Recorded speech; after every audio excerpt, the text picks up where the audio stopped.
할렐루야. 네. 우리 옆에 계신 분들 축복하면서 우리 이렇게 인사하겠습니다. 당신은 하나님의 최고의 작품이십니다. 시작. 당신은 하나님의 최고의 작품이십니다. 사랑합니다. 축복합니다. 오늘 예배 가운데 나오신 여러분들을 진심으로 환영하고 축복합니다. 주 안에 있는 나에게, 우리에게는 어떠한 근심도, 걱정도, 염려도 없으리라 생각이 됩니다. 오늘 시간에 주님 앞에, 주님 안에 나오신 여러분들, 하나님의 놀라운 샬롬과 하나님의 크신 은혜가 이 가운데 함께 하시기를 부탁을 드리겠습니다.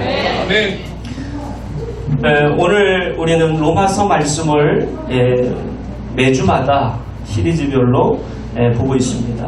1장부터 16장까지의 말씀을 볼 계획을 가지고 있고, 오늘은 10장의 말씀을 이어 들어갑니다. 지난주 말씀에 우리가 말씀을 봤던 로마서 10장 4절 말씀에 이렇게 나와 있죠. 그리스도는 모든 믿는 자에게 의를 이루기 위하여 율법의 마침이 되시니라. 아멘. 여기 율법의 마침이 되셨다라고 하는 것은 어떤 종결적인 의미의 율법이 폐하해졌거나, 구약의 하나님의 예표된 예수 그리스도를 나타낸 그림자인 모든 율법과 규례가 무용이 되었다라고 말씀을 드리는 것이 아니라, 이것은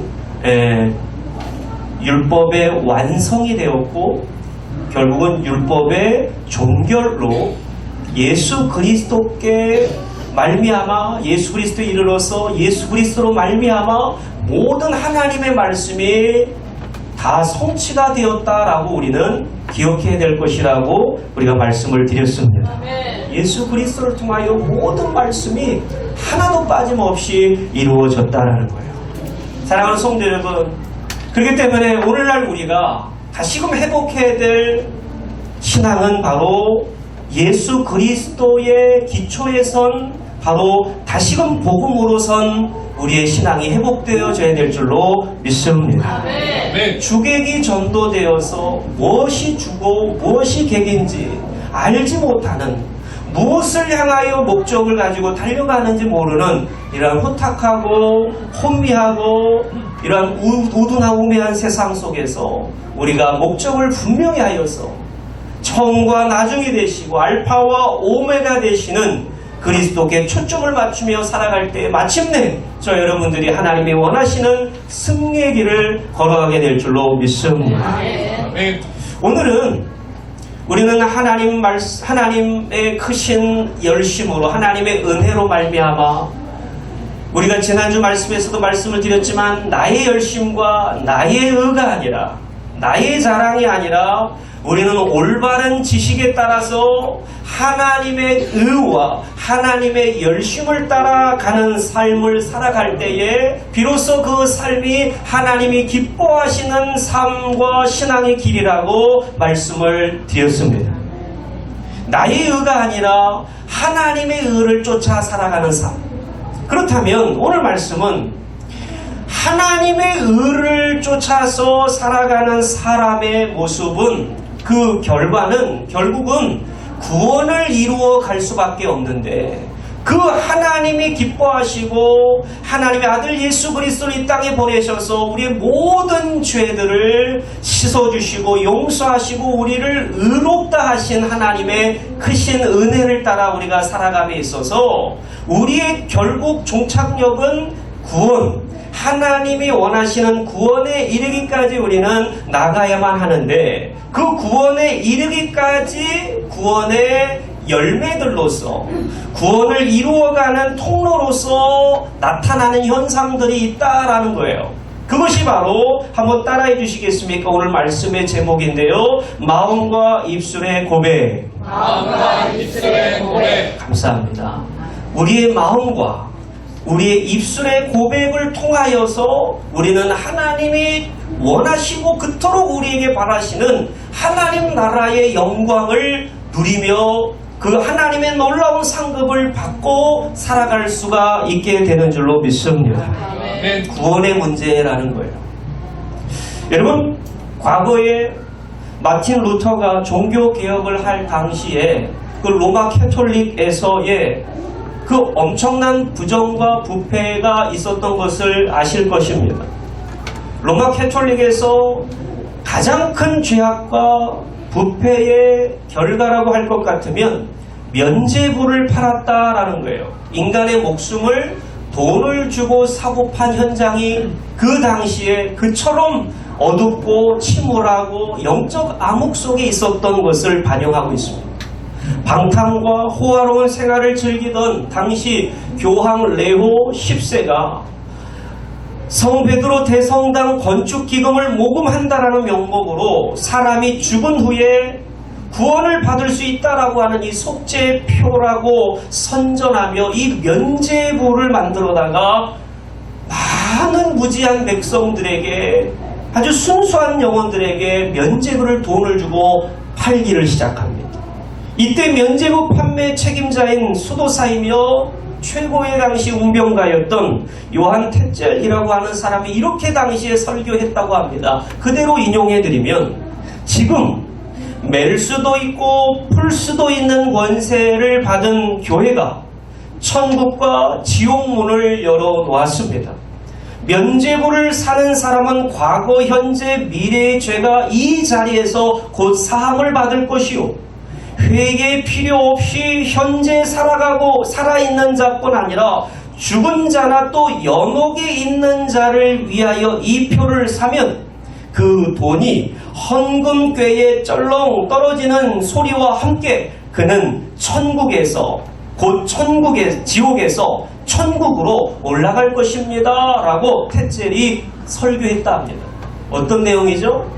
지금 살아있는 자뿐만 아니라 지금 죽어서 고인이 된 우리 부모 형제들, 지금 지옥에 연옥에 있는 믿지 않고 세상을 떠난 많은 부모 형제들이 내가 면죄부를 돈을 주고 헌금함에 돈을 넣는 순간 동전이 소리가 나면서 그 영혼이 지옥에서부터 천국으로 인도가 되어진다라고 하는 것이 면죄부의 교리였습니다.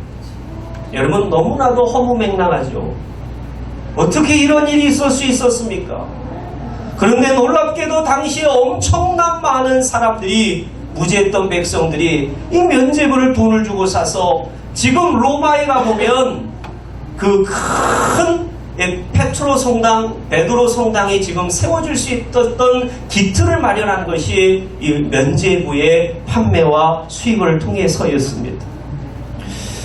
사랑하는 성도 여러분, 이런 설교를 듣고 많은 사람들이 면죄부를 사고 그래서 종교개혁자들이 일어나서 이 마틴 루터와 같은 사람은 1517년 10월 31일 면죄부의 오류와 부패를 지적하고 로마 교황청의 무지를 통박하는 반박문의 비텐베르그 반박문 성당 앞에 95개 조항을 공개적으로 내걸고 종교개혁을 단행하기 시작합니다. 그 종교개혁의 핵심 이 구호는 오직 구원은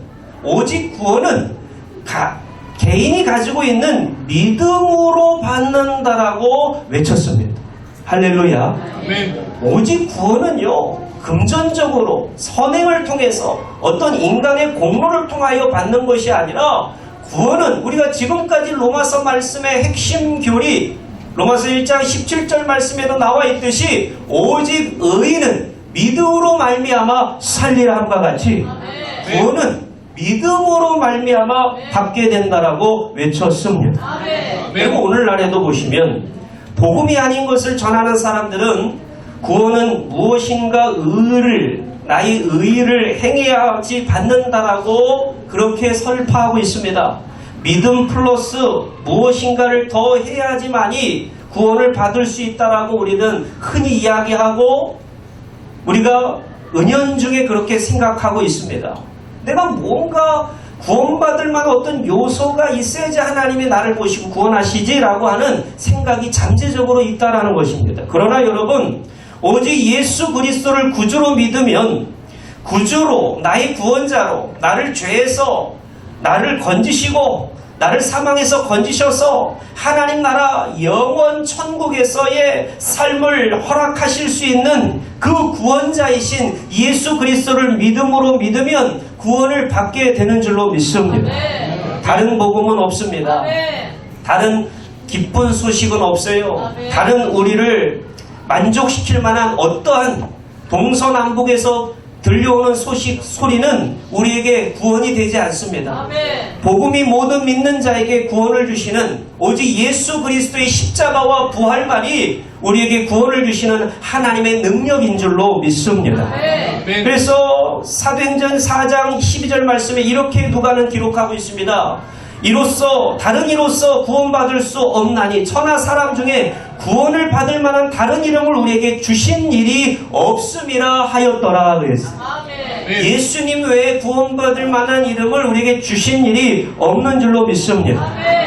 그렇기 때문에 저와 같은 목사나 설교자들은 늘 두렵고 떨림으로 이 자리에 서게 됩니다. 혹여나 나의 안에서 나의 죄성과 본성에서 나오는 인본주의적인 설교나 도덕적, 윤리적 교리의 설교가 나가게 되면 그건 복음이 아니거든요. 그렇게 되면 다른 복음을 전하게 됩니다.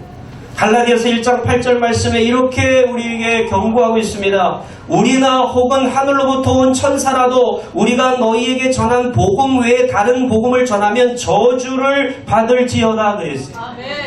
복음 외에 다른 복음, 사도 바울 당시에 사도 바울이 전한 예수 그리스도의 부활의 복음 외에 다른 것들을 곁들여 전하게 되면 그 영혼은 저주를 받을 것이라고 말씀합니다.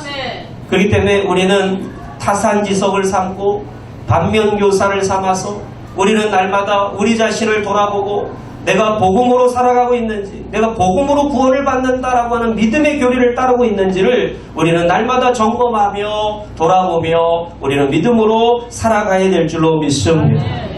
사랑하는 여러분, 우리는 이따금 하나님을 믿지 않는 분들이 많이 있죠. 주변에 형제, 친지, 가족들도 믿지 않는 분들이 있을 수 있습니다. 우리에게 질문할 때가 있습니다. 당신이 예수님을 믿는 진짜 이유가 무엇입니까? 라고 질문을 받을 때가 있습니다. 여러분은 이 질문에 대해서 어떻게 대답하십니까? 우리가 예수님을 믿는 이유가 무엇입니까?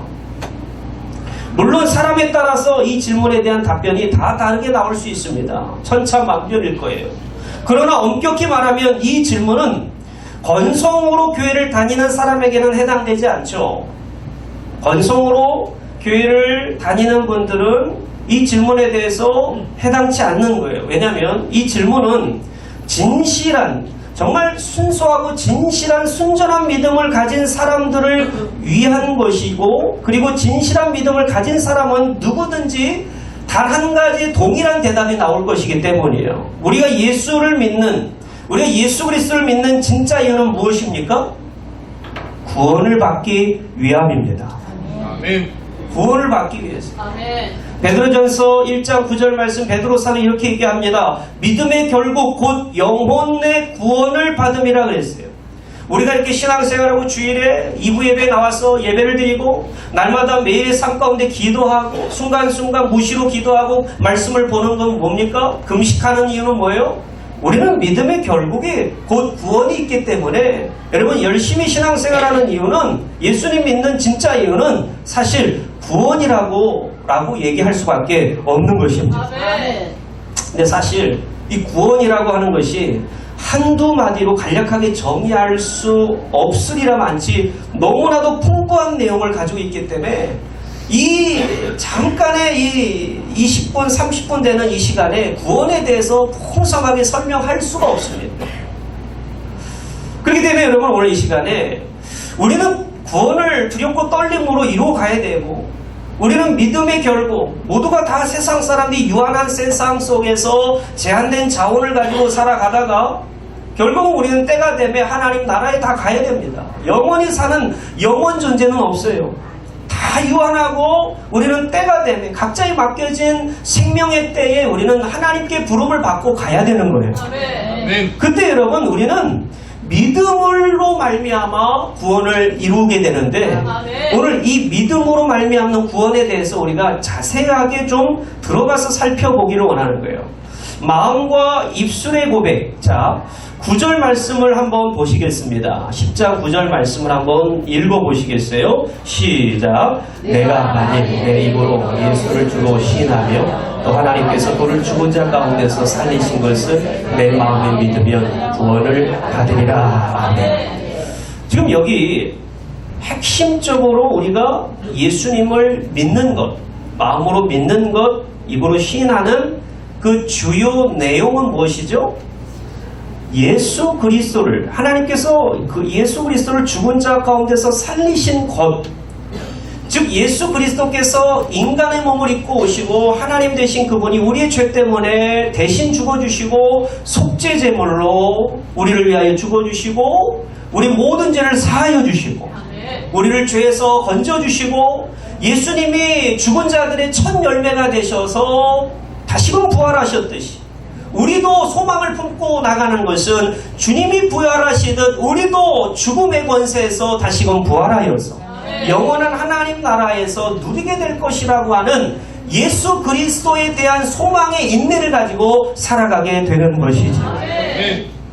여러분, 이것이 바로 우리가 입으로, 마음으로 믿고 입으로 시인하는 그 내용입니다. 핵심 내용은 변함이 없어요. 진리는 변함이 없습니다.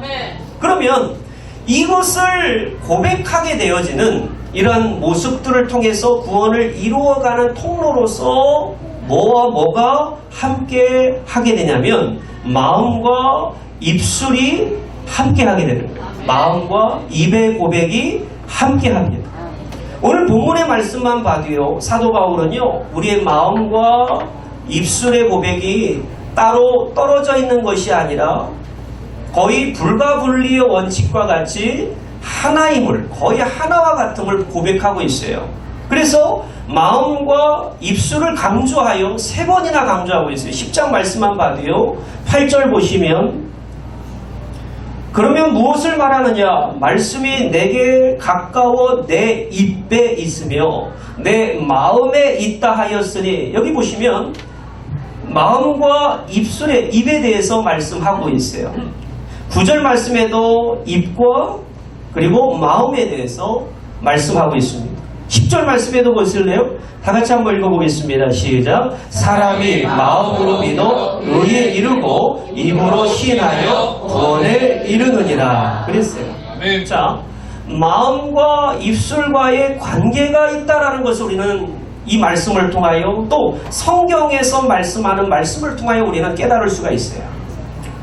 우리 한번 또 찾아볼까요? 시편 기자, 구약에서는요, 시편 기자는 19편 말씀에서 이렇게 고백하고 있습니다. 14절 말씀에 보면 나의 반석이시요 나의 구속자이신 여호와여, 내 입의 말과 마음의 묵상이 주님 앞에 연락되기를 원합니다. 네. 여러분, 성경은요, 일관성 있게, 통일성 있게 우리에게 입과 입술과 우리의 마음의 고백이 따로 떨어져 있는 따로 떨어져 있지 않은 불가분리의 원칙에 따라서 거의 동시적으로 이루어지고 있음을 우리에게 말씀하고 있어요. 오늘 본문의 말씀만 봐도요, 우리가 마음으로 믿어 의에 이르고 입으로 시인하여 구원에 이른다라고 하는 이 고백이, 이 말씀이요, 평행을 이루고 있고 균형을 이루고 있어요. 언어학적으로 보면 이건 평행구를 이루고 있다라는 거예요. 같은 말이라는 겁니다. 마음으로 믿는 것과 입으로 고백하고 시인하는 것은 같이 균형과 평행을 이루고 있다라는 것을 우리가 먼저 이해할 필요가 있습니다. 네. 그러면 여러분, 이 마음은 어디일까요? 과거에 많은 학자들 간의 논쟁이 갑자기 일어났었어요. 마음의 위치가 어디냐? 마음의 위치가 어디일까? 그래서 여러분, 시중에 나가면, 시중에 책을 찾아보시면 마음의 위치, 마음의 중심, 뭐 이런 책들이 많이 있어요. 기독교 서적이 아닌데도 심리적인 이러한 심리치료의 책 가운데서도 마음의 위치에 대한 궁금증을 사람들은 많이 갖고 있어요.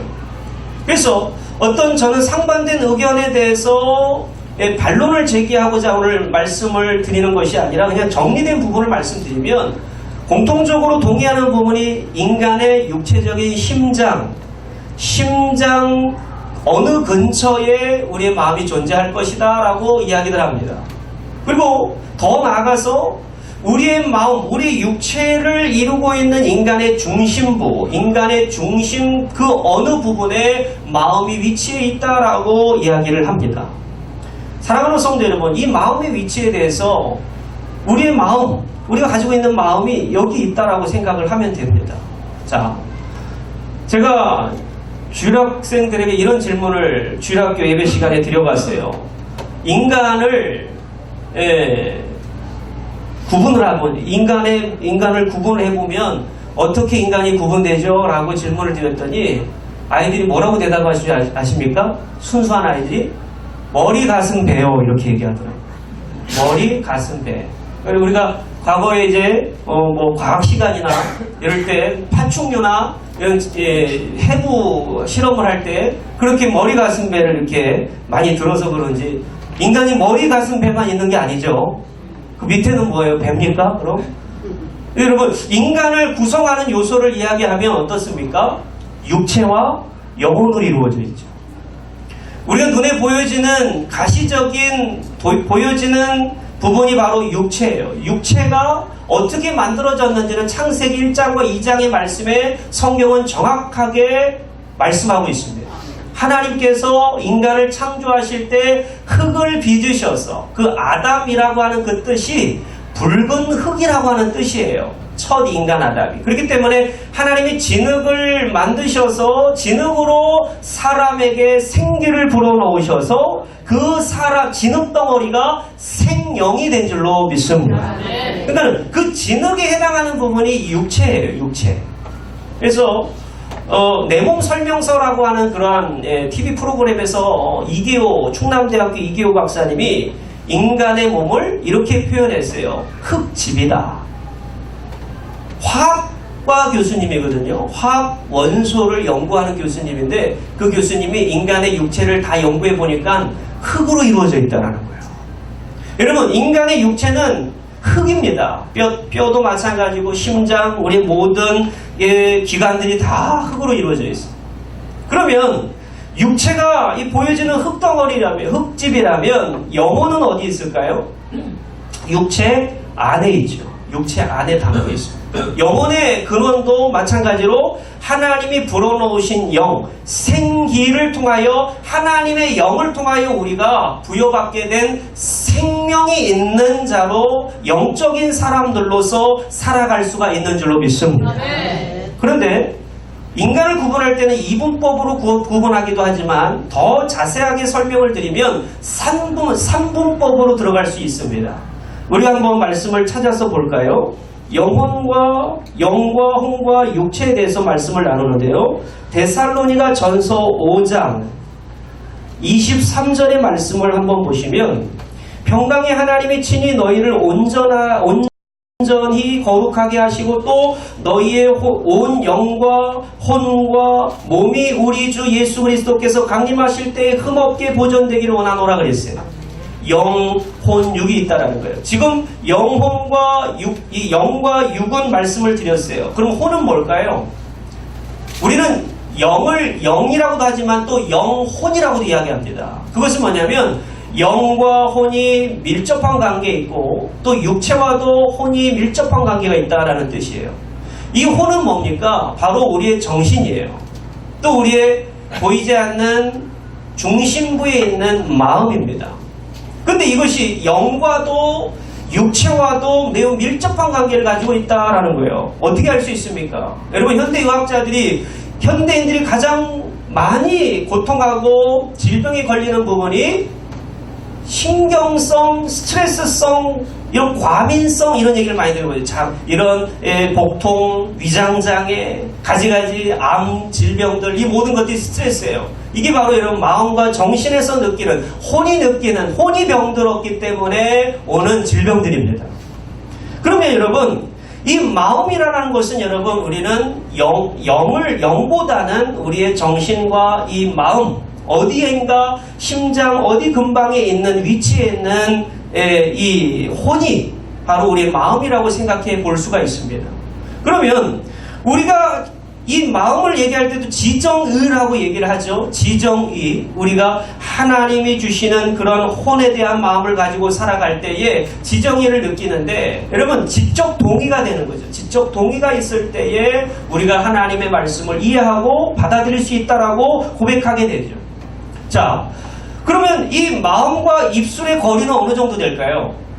마음과 입술의 거리. 어떤 우리 선생님이 제가 9시에 뵐 때 이렇게 질문을 드렸더니 한 입술과 이 마음의 거리가 한 30cm 정도? 이렇게 얘기를 하시더라고요. 그러니까 30cm 자에 대해서 이렇게 얘기를 하시는 것 같아요. 여러분, 마음과 입술의 거리는요, 사실 거리를 알 수가 없을 정도로 그 속도는 빛의 속도보다 더 빠를 정도로 마음과 입술의 고백은 즉각적인 반응을 통하여 나타나게 됩니다. 아멘. 우리 마음이 힘들고 어렵고 내 마음의 분함과 이 분노가 가득할 때 여러분 입술을 통해서 입술의 열매가 그 즉시 나오게 되죠. 거의 붙어있듯이 거의 함께 일하듯이 마음과 입술이 나오게 된다는 거예요. 사랑하는 성도 여러분, 오늘 말씀은 제가 길게는 못 드리고요. 오늘 성찬식이 있기 때문에 오늘 핵심 말씀만 드리고 마치고자 합니다. 여러분, 마음과 입술의 고백이 하나님 앞에 고백되어질 때에 우리는 구원을 받을 수 있는 그런 구원을 이루고 있다라고 하는 확신 가운데 살아간다는 거예요. 오늘 말씀에도 보시면 다시 돌아와서 로마서 10장 9절과 10절 말씀에 보시면 네가 만일 내 입으로 예수를 주로 시인하며 또 내 마음에 믿으면 구원을 받으리라 그랬어요. 10절 말씀에도 사람이 마음으로 믿어 의에 이르고 입으로 시인하여 구원에 이른다고 말씀하고 있어요. 그럼 여기 동사에 집중해 볼 필요가 있습니다. 믿는다와 뭐예요? 마음으로 믿는다. 믿는다와 입으로 시인한다. 이 시인한다와 믿는다를 비교해 봅니다. 우리 10절에도 믿는다와 시인한다를 비교해 봅니다. 근데 여기 동사가요, 여러분 능동태와 수동태에 대해서 아실 거예요. 능동태는 자기가 하고자 하는 의지죠. 내가 배고파요? 배고프면 내가 밥을 지어서 밥을 먹죠. 그것은 능동적인 의지입니다. 근데 놀랍게도요, 오늘 9절과 10절에서 동사형으로 사용되어진 이 믿는다와 시인한다가 동시적으로 이루어지는데 이것은 수동태로 이루어져 있다는 거예요.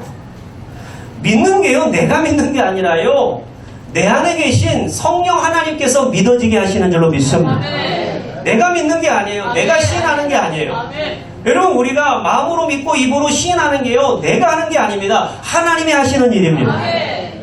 그러게 여러분, 오늘 이 시간에 내가 빨리 믿어지지 않는다고, 내 입술을 통해서 날마다 하나님 말씀을 읽고 기도하고 찬양하지 못한다고 여러분 너무 조급해하지 마시고 너무 여러분 긴장하지 마시고 너무 부담을 갖지 마셨으면 좋겠는 것은 하나님은 하나님의 때에 믿어지게 하실 때가 있습니다. 아멘. 주는 그리스도시여 살아계신 하나님의 아들이십니다라고 내 마음의 뜨거움으로 성령께서 일하실 때가 있습니다. 아멘. 그때 비로소 우리는 말씀을 낭독하고 말씀을 읽고 기도하고 찬양하고 주님을 전하는 삶을 살아가게 될 줄로 믿습니다. 아멘. 기도합니다. 거룩하신 하나님, 오늘 마음과 입술의 고백을 통하여 하나님 앞에 나아가 구원을 이루는 하나님의 놀라운 구원의 역사를 이루는 저희들 다 되게 하여 주옵소서.